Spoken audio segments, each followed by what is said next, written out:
Você já pensou no que acontece por trás da tela enquanto faz uma aposta esportiva? A Operação Narcobet revelou que, por trás de sites de apostas, havia uma engrenagem criminosa movida por dinheiro do tráfico, usando o entretenimento como fachada para lavar milhões.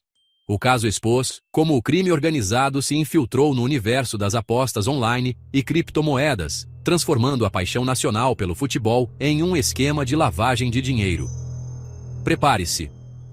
O jogo é muito mais complexo do que parece. A Operação Narcobet foi uma das maiores e mais complexas investigações já realizadas pela Polícia Federal Brasileira. Com uma força-tarefa composta por dezenas de agentes, a operação mobilizou recursos em várias cidades do país, surpreendendo a todos pela sua dimensão e pelo impacto causado no combate ao crime organizado. O principal objetivo era desmantelar uma organização criminosa altamente sofisticada, especializada em lavar dinheiro proveniente do tráfico internacional de drogas. Os investigadores passaram meses reunindo provas, analisando documentos e rastreando movimentações financeiras suspeitas, até conseguirem identificar o núcleo da quadrilha. O grupo movimentou mais de 80 milhões de reais em poucos meses, utilizando plataformas de apostas online e criptomoedas como uma verdadeira lavanderia digital. Essas ferramentas tecnológicas permitiam que grandes quantias de dinheiro fossem transferidas rapidamente, sem levantar suspeitas imediatas das autoridades. Para dificultar ainda mais o rastreamento, o dinheiro do tráfico era injetado nas plataformas por meio de laranjas, pessoas que emprestavam seus nomes e contas bancárias em troca de uma comissão. Assim, o dinheiro sujo era fragmentado e distribuído em diversas contas, tornando a investigação um verdadeiro quebra-cabeça. Dentro das plataformas de apostas, os criminosos simulavam apostas fictícias e movimentavam valores entre contas controladas pela própria quadrilha. Essa estratégia criava um fluxo artificial de dinheiro, dificultando a identificação da origem ilícita dos recursos. O objetivo final era apenas circular o dinheiro, para que, ao final do processo, ele pudesse ser sacado como se fosse um prêmio legítimo de apostas. Dessa forma, o dinheiro parecia ter origem legal, pronto para ser usado sem levantar suspeitas. Assim, o dinheiro sujo saía completamente limpo, pronto para ser investido em bens de luxo como carros importados, joias, relógios caros e até mansões. Parte desse dinheiro também era reinvestida em novas atividades criminosas, alimentando ainda mais o ciclo do crime.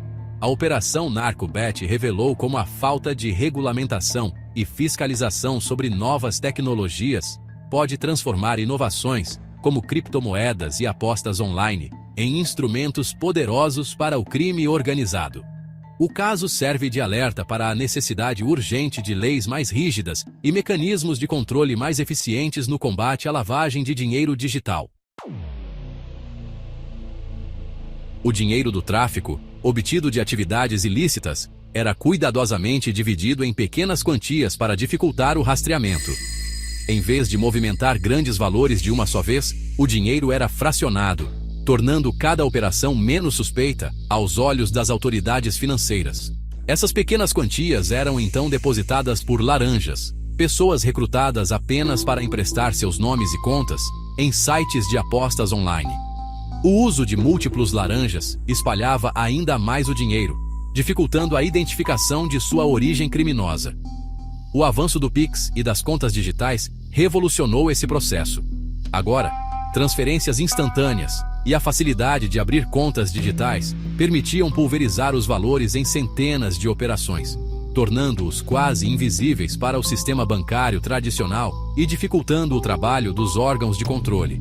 Dentro das plataformas de apostas, o dinheiro era movimentado em apostas fraudulentas, muitas vezes em lados opostos de um mesmo evento esportivo. Assim, garantiam que parte do dinheiro retornasse como prêmio, enquanto criavam um histórico artificial de transações legítimas.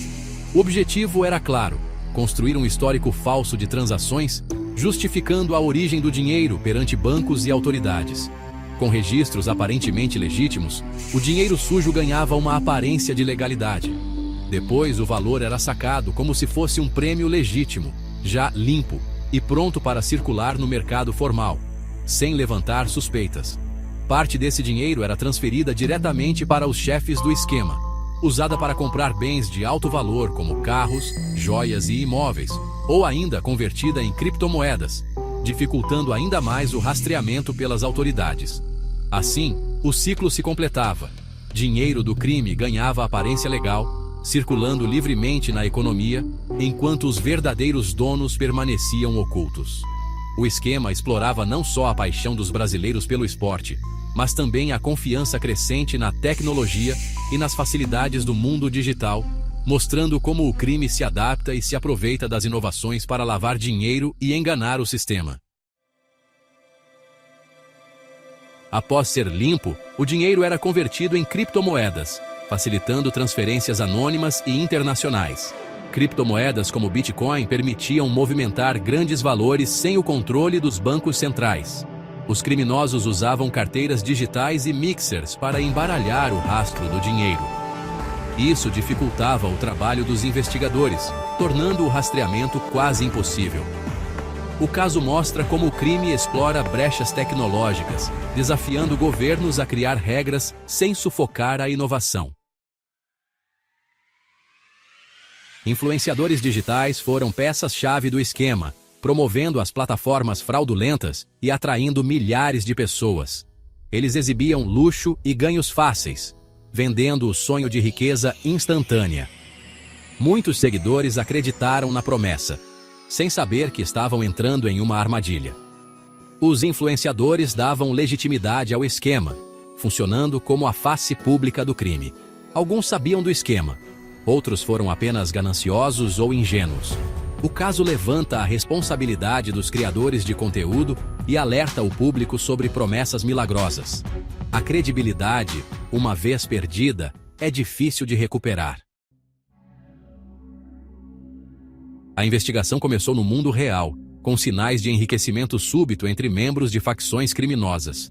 A Polícia Federal analisou movimentações bancárias, identificando o padrão de depósitos pulverizados em contas de laranjas. O desafio era rastrear o dinheiro nas plataformas de apostas e no universo das criptomoedas. Peritos usaram softwares de análise de blockchain e métodos clássicos, como interceptações telefônicas. As redes sociais dos influenciadores também forneceram provas valiosas. A combinação de inteligência financeira e cyberinvestigação permitiu montar o quebra-cabeça e deflagrar a operação. A ação da Polícia Federal foi devastadora. Dezenas de prisões, buscas e apreensões em vários estados. Chefes do esquema, operadores financeiros, laranjas e influenciadores foram detidos. Mais de 80 milhões de reais foram bloqueados, junto com imóveis, carros de luxo e outros bens. O bloqueio financeiro foi crucial para descapitalizar a quadrilha. Os envolvidos agora enfrentam acusações graves, incluindo lavagem de dinheiro e organização criminosa. O escândalo abalou a confiança no mercado de apostas online e expôs a fragilidade do setor. A Operação NarcoBet é só o começo de uma discussão sobre segurança e legalidade no mundo digital. O caso NarcoBet expôs as vulnerabilidades dos mercados de apostas e criptomoedas no Brasil. Agora, cresce a pressão por regras mais claras e rigorosas para o setor.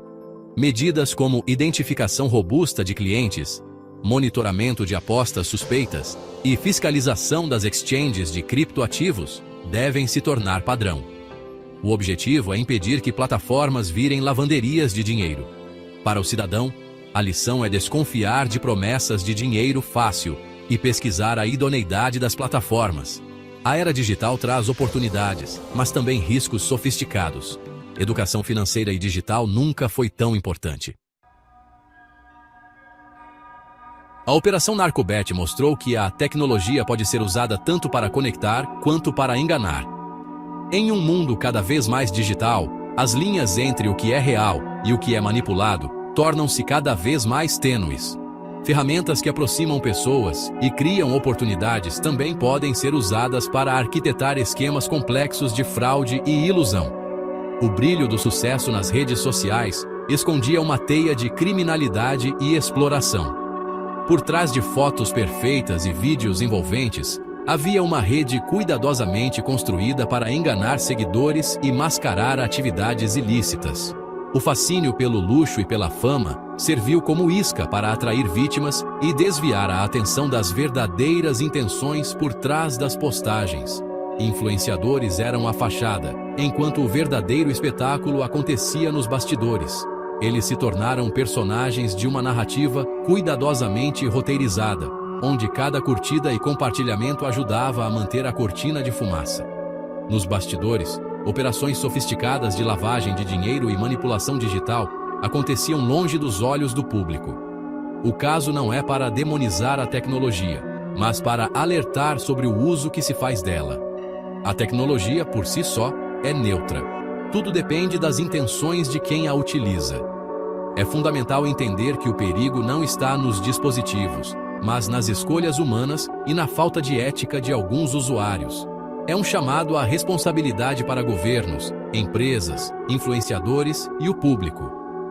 Todos têm um papel fundamental na construção de um ambiente digital mais seguro e transparente. A colaboração entre diferentes setores é essencial para identificar ameaças, criar mecanismos de proteção e educar a sociedade sobre os riscos e as oportunidades do mundo online. No mundo digital, nem tudo que reluz é ouro. Propostas tentadoras e oportunidades de investimento podem esconder armadilhas perigosas. O universo das criptomoedas, por exemplo, oferece inovação, mas também abre portas para golpes sofisticados e esquemas de pirâmide. Cautela e senso crítico são essenciais diante de promessas de enriquecimento rápido. Antes de confiar em ofertas milagrosas, é preciso pesquisar, desconfiar de facilidades e buscar informações em fontes confiáveis. O discernimento é a melhor defesa contra fraudes digitais. A conversa sobre segurança digital está só começando. O palco está aberto para um debate urgente e necessário sobre ética, responsabilidade e proteção no universo virtual. Cabe a todos nós participar dessa discussão e construir um futuro digital mais seguro e consciente.